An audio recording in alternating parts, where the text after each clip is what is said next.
All new for you at 10. When someone uses a medical illness to continue receiving spousal support payments, who from the courts actually follows up to see if that person is telling the truth? Well, the answer, frankly, is no one.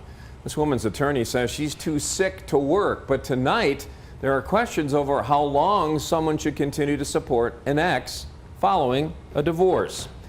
Through her attorney, Helga Sarnecki is requesting the courts consider increasing spousal support more than 10 years after her divorce. Now, in marriages that last longer than 12 years, Colorado judges can order you to pay spousal support for half the length of that marriage. Yet, court records show, in this case, spousal payments are continuing much longer. Chief investigative reporter Eric Ross joins us. You found judges are given wide discretion here over these proceedings.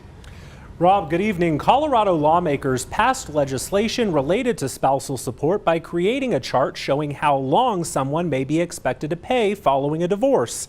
But Stephen Longo, a Colorado Springs attorney, reiterated to me through a Zoom call that these are just guidelines. They aren't set in stone policies. And as you're about to see, some cases can get tied up in the courts for several years.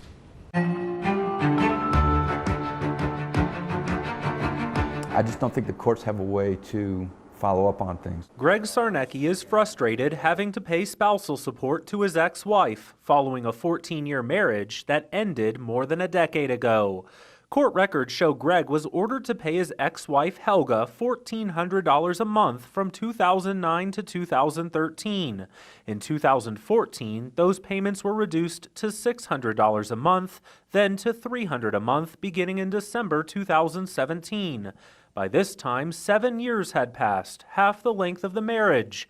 In May 2018, he was ordered to pay $100 a month. Greg wants his payments to end, but now, 11 years after the two got divorced, Helga's attorney has filed this motion to not only continue spousal payments, but increase the amount back to $600 a month because of a series of medical issues preventing her from working. That's according to her attorney, who on June 8th of this year said her health has deteriorated in 2021 and continues to deteriorate at a more rapid pace. Then in a court hearing a few days later, Helga appears sick, gagging and coughing. She's coughing and gagging so severely, and at one point she falls down. Hey, Mike. You okay? She fell. After some time passes, the coughing continues.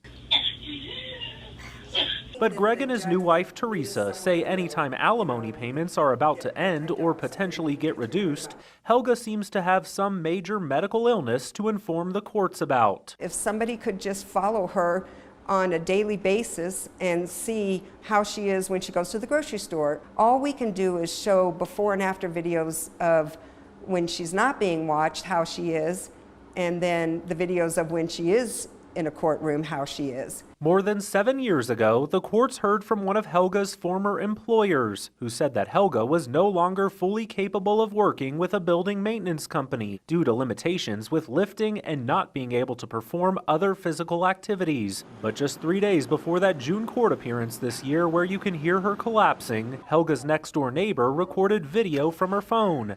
In it, Helga appears to walk fine and has no issues lifting and moving this black plastic water pond liner in her backyard. Then there's this video Teresa sent to us that Helga had posted on her Facebook page in 2017, appearing to show her dancing with a male stripper in a club. Video Teresa and her husband plan to use as discovery evidence in their upcoming hearing about the case. The couple believes this video is not indicative of a woman who is too sick to work and care for themselves. I just don't understand why the courts didn't every year follow up with medical proof that she's still sick. And even if she is sick, as people age, they get sick. Things happen to them. People get cancer. So does every ex-husband have to support the ex through every illness for the rest of their life? Greg and Teresa are concerned about the checks and balances process with divorce cases like theirs. Despite Helga providing the courts with prior documentation showing she has a series of medical issues, the couple is calling her illnesses into question now after learning Helga is actively advertising on the internet as a caregiver. If you're qualified to take care of people's loved ones, elderly loved ones, you would think you're qualified to take care of yourself. Helga's attorney told the courts that she was employed as a caregiver in 2019, 2020, and this year, but was only taking care of just one client because of her pain and health problems. Her attorney also saying that Helga could not work at all beginning the last week of May. But evidence we gathered on our own appears to contradict this. Helga agreed to meet one of our undercover employees here at this local Starbucks. Now, during that July 14th meeting, she told us she has 4 different clients, one of which pays her $2,000 a month. Now, that's a much different story than what her attorney has told the courts about her employment. It seems like a really uphill battle to prove things. And unfortunately, that comes with a price tag. Judges do not provide court-appointed private investigators to prove whether someone is being truthful in court. She just keeps coming back and keep coming back. So at what point